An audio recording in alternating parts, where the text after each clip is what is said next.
Salve Maria, bom dia para você. Hoje eu quero falar de um livro que é uma grande obra, uma obra rara. Rara na sua preciosidade, rara também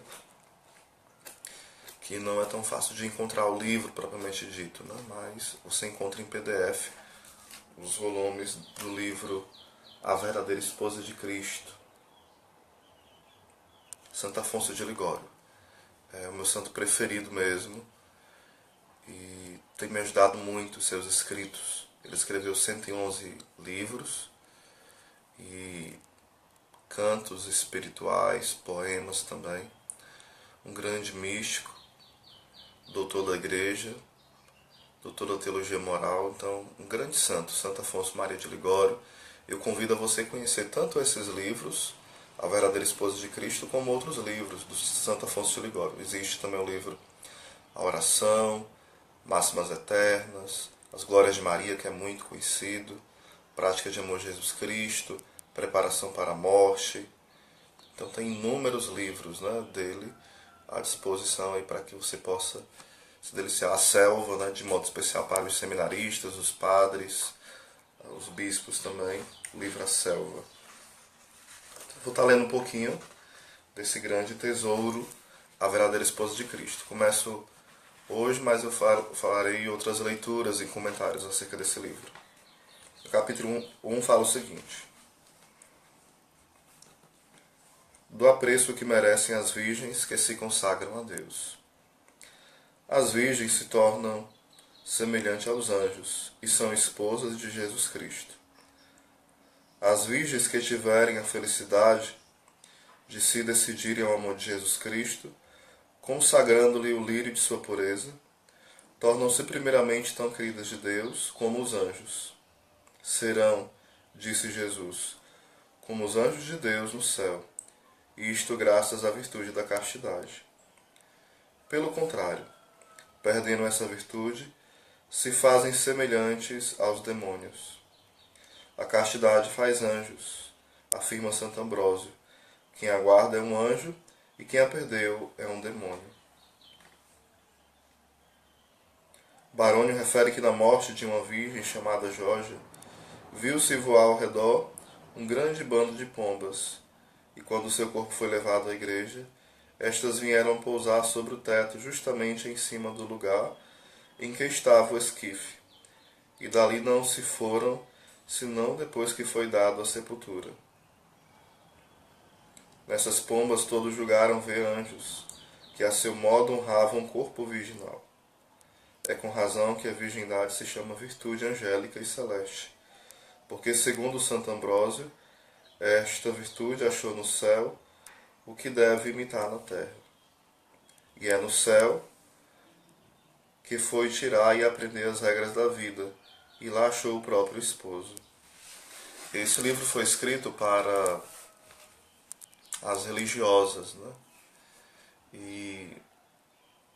Mas ele se aplica, foi para uma ordem específica que foi escrito, das religiosas, mas se aplica ao estado religioso em si, a várias ordens, né? Os conselhos são bem práticos e muito profundos. E também, tirando algumas exceções, todo o livro A Verdadeira Esposa de Cristo serve também para os celibatários, serve para os conselhos, servem para os sacerdotes, para os leigos também. Não tudo, né? Não 100%, mas a grande maioria, 90% ou mais, serve para nós vivermos, é uma dica também para nós, um chamado para nós leigos, não só para os religiosos, embora a proposta dele foi orientar as religiosas, mas também a gente pode se alimentar desta riqueza que vai tratar sobre a vida de oração, sobre a castidade, sobre a obediência, sobre a amor à Virgem Maria, sobre vários outros aspectos. Além disso, a Virgem que se consagra a Jesus torna-se esposa dele, onde o apóstolo, escrevendo aos seus discípulos, nos diz o seguinte: eu prometi a Jesus Cristo apresentar-lhe vossas almas como outras tantas esposas. E Jesus mesmo, na parábola das 10 virgens, quer ser chamado seu esposo, saíram ao encontro do esposo. Com ele, entraram no festim das núpcias. Relativamente aos demais fiéis, toma o título de mestre, de pastor e de pai. Mas em relação às virgens, adota o de esposo. Daí este belo verso de São Gregório Nazianzeno. Nobre virgindade, que tem Jesus por esposo. Tal aliança se contrai pela fé, segundo a palavra de Oséias. Eu te desposarei na fé. Essa virtude da virgindade foi merecida especialmente por Jesus Cristo para os homens. É por isso que está escrito que as virgens seguem o Cordeiro por toda parte em que ele vai. A mãe de Deus disse a certa alma que uma esposa de Jesus deve amar todas as virtudes, mas de modo particular a pureza, que mais do que qualquer outra contribui para torná-la semelhante ao seu divino esposo. É certo, como diz São Bernardo, que todas as almas justas são esposas do Senhor. Nós somos sua esposa, diz o santo. E todas as almas justas não são mais do que uma mesma esposa. E cada alma em particular é uma esposa de Jesus Cristo. E cada alma em particular é uma esposa de Jesus Cristo. Pelo batismo, nós nos tornamos almas esposas de Cristo. A gente deve entender isso, que não foi só após o Concílio Vaticano II que esse ensinamento se tornou real. É um ensinamento da Santa Igreja, que São Bernardo, vai nos ensinar, e tantos outros doutores da Igreja e outros santos, acerca do amor esponsal. Todavia, segundo nota Santo Antônio de Pádua, as virgens consagradas a Deus o são de um modo especial. Por isso São Fulgêncio chama Jesus Cristo esposo único de todas as virgens que lhe são consagradas. Uma jovem, quando quer estabelecer-se no mundo, se é prudente, antes de tudo indaga com cuidado qual dos pretendentes à sua mão é mais digno e capaz de fazer-lhes feliz na terra. Ora, a religiosa, ao fazer a profissão, se desposa com o próprio Jesus Cristo. E por isso, o bispo lhe diz: eu vos uno a Jesus Cristo, que ele vos guarde de toda mancha. Recebei, pois, como sua esposa o anel da fidelidade, a fim de que, servindo lealmente, sejais coroados para a eternidade. Recorramos, pois, à esposa do Cântico dos Cânticos, que conhece perfeitamente todas as qualidades do divino esposo, e lhe perguntaremos: quem é ele? Diz-me, ó esposa santa, quem é o vosso bem-amado, o único objeto de vosso amor, e quem vos faz mais feliz de todas as mulheres? Ela vos responderá: meu amado é todo cândido de inocência, e rubro das chamas de amor de que arde pelas suas esposas. Em uma palavra, é tão belo, tão repleto de todas as virtudes, e ao mesmo tempo tão doce e tão afável, que entre todos os esposos se torna o mais estimável. E a sua magnificência, nem a sua glória, nem a sua beleza, nem a sua munificência, diz Santo Eustério, o torna tão estimável quanto a sua afabilidade e a sua doçura. Saibam, pois, as virgens felizes que se consagraram a Jesus Cristo, conclui Santo Ignácio Marche, saibam qual o esposo a quem tiveram a felicidade de se unirem. Nunca, nem na terra, poderão achar outro tão belo, tão nobre, tão rico e tão amável. Convencida dessa verdade, Santa Clara de Montefalco ligava tanta importância à sua virgindade, que antes de perdê-la dizia: teria preferido sofrer as penas do inferno toda a sua vida.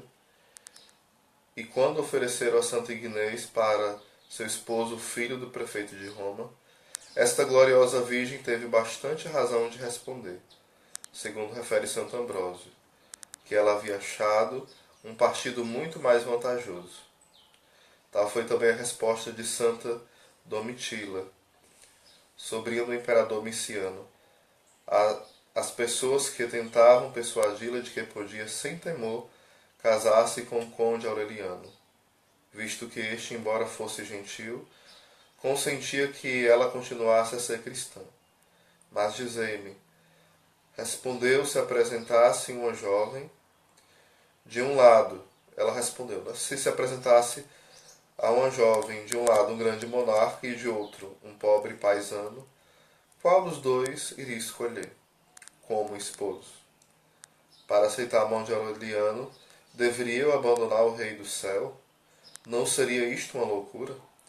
Dizei, pois, Aureliano, que renunciei o seu intento, e assim, para permanecer fiel a Jesus Cristo, a quem tinha consagrado a sua virgindade, resignou-se a ser queimada viva, por ordem de seu bárbaro pretendente. Ou seja, aquele homem não tinha um amor, por ela, tinha um egoísmo, um desejo carnal. E essas mulheres viam a grande honra que era a virgindade. A virgindade hoje é banalizada demais. As pessoas têm orgulho de dizer que perderam a virgindade. Totalmente inverso daquilo que eu estou lendo e meditando com vocês. Então esse livro é um livro também de cura de tantas imoralidades, de tanta profanação com o corpo da mulher, do corpo do homem. Então é preciso a gente meditar. Eu não sou descartável, eu não sou um objeto, eu não sou um lixo, eu não sou uma coisa para as pessoas me usarem ou eu usar os outros também. É preciso ter a alegria de guardar a virgindade, de guardar a pureza. A virgindade não é uma vergonha. Claro que Santo Agostinho vai falar que há pessoas que têm a virgindade no corpo e a prostituição na alma. Vai falar que tem um corpo virgem e uma mente prostituída. Mas nós somos chamados a ter essa integridade. Uma virgindade, isso para quem é solteiro, A virgindade no corpo e a virgindade na alma. Porém, se você já perdeu a virgindade e é solteiro, não fique se culpando não. Se confesse se ainda não se confessou, recomece uma nova vida. E você pode, ao exemplo de Santa Maria Madalena, ser um grande santo, uma grande santa. Não é o seu pecado que manda na sua vida, que ordena a sua vida. Ela sempre pode mudar, dar uma reviravolta. Você e eu podemos ser grandes pecadores, mas podemos e devemos acreditar que pela graça de Deus e cooperando com ela nós podemos ser grandes santos. É preciso. Você, me responde, você que está me ouvindo, ou depois, Você tem valorizado a virgindade? Ou você tem banalizado o seu corpo? Ele tem sido uma praça pública onde todos passeiam e nunca permanecem. Você que vai escutar esse vídeo, você tem aprendido a arte do amor?